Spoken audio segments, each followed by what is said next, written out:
All right, welcome back to the channel for the last video of the year, at least recording it, even though I'm probably going to put one after it. Keith Thurman was a harder fight than Errol Spence Jr., according to Shawn Porter, because Thurman's one-punch power is different.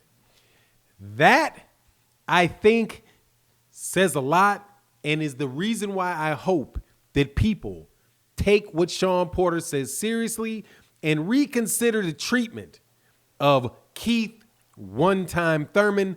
Let's talk about that in this video.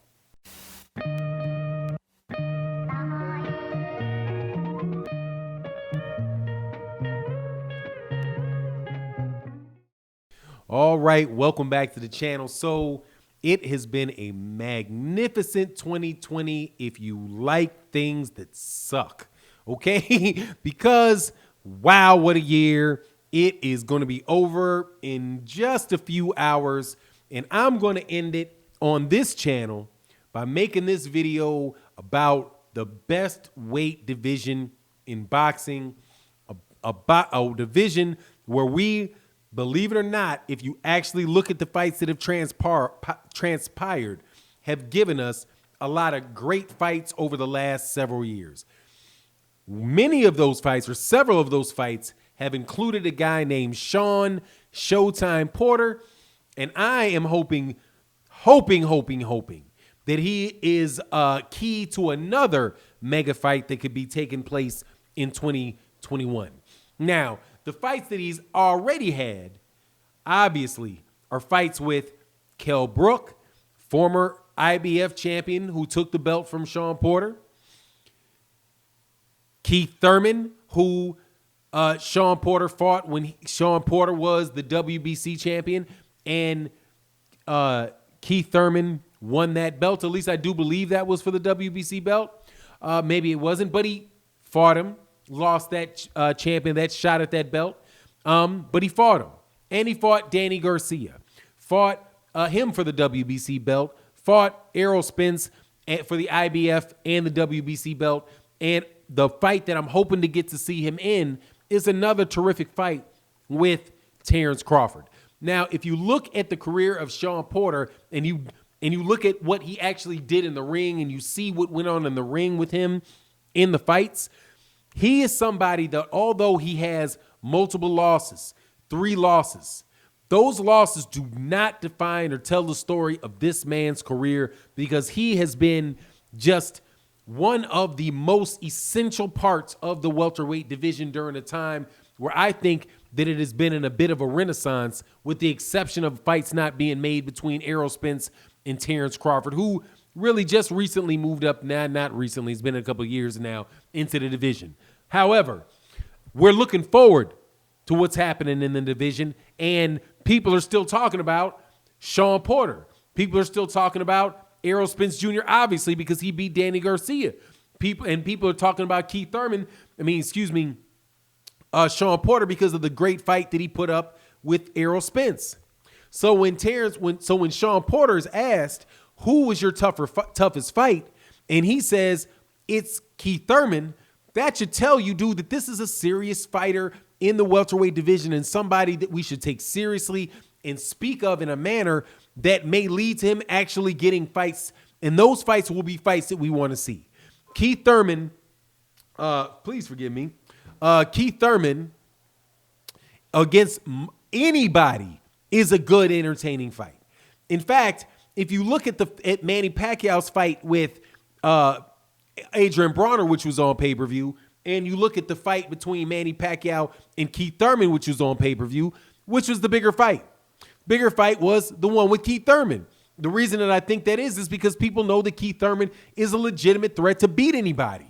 And I think he got caught, in a bad situation with Manny Pacquiao. But if you take Keith Thurman at his word regarding the injuries, which a lot of people don't, but hey, man, it is what it is.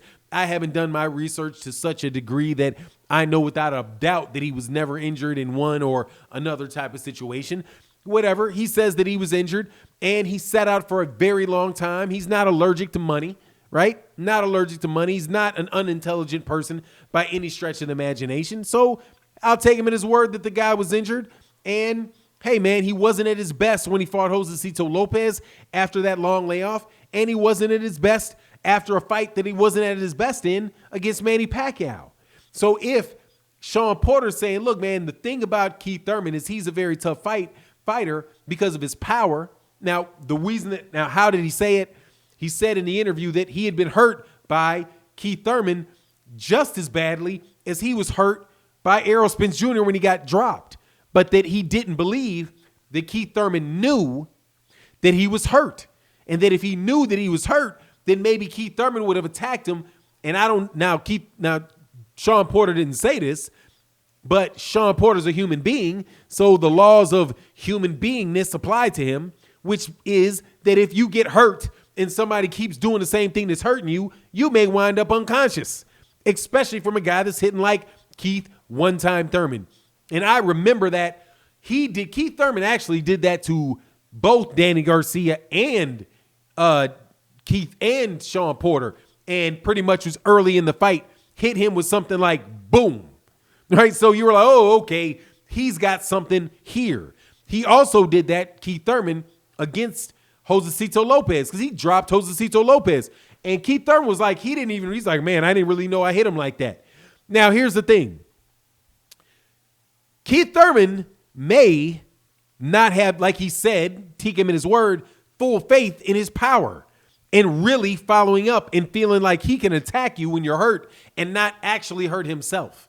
That's what he said in multiple interviews recently. Like, he's like, look, I got the power to hurt these guys but I don't want to hurt myself hurting them, right? Like, if I really light off on this hook and I don't get him out of there and I break my hand, I may not be able to use this hand anymore. If he sees that, then, oh man, I might be in trouble, right?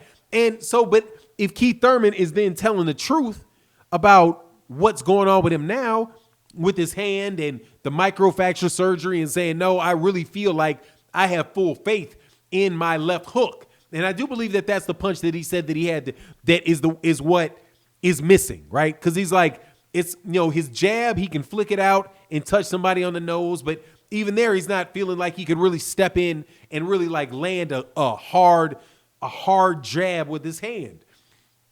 Similar to the way, Errol Spence can really lean into the jabs that really do wind up having debilitating effects on fighters. So if he doesn't have faith, Keith Thurman, in his jab or in his left hook, right, then he's stuck pretty much just really trying to time the right hand and using, and there's nothing really coming after it. So he can, they can accommodate for that. That's his worry. But this is why I'm saying that I don't want to hold against Keith Thurman the fact that he ducked Errol Spence, because I know that he ducked Errol Spence. I'm not, denying that at all. And I know why Errol Spence could say that he would feel like he doesn't want to fight Keith Thurman. But that's not a reason for Ugas not to fight him. It's not a reason for Terrence Crawford not to fight him. It's really not a reason for Keith Thurman not to fight him. Or if there's an Ennis or somebody that he would be willing to fight that's a younger guy, for them to fight Keith Thurman.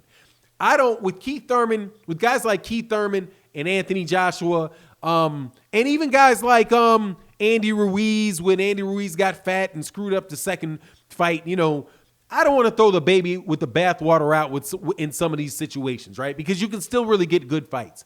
I think that the only time you really need to toss somebody is when they're like, dangerous in a boxing ring, like skinning gloves or getting in there all juiced or neck wrenching people or, doing the type of things that can cause real injuries, right? But ducking people, I just think that ducking can be cured, but either by just the necessity of earning some money or whatever. But when it's time to get into the ring, let him get in the ring and make the fight, man, because it's just another opportunity to enjoy the sport in my book. Anyway, that's my take on the matter. You let me know what you think. And with that, I'm out. Peace and have a happy 2021. May it be better than the thing that we just had. And with that, I'm out.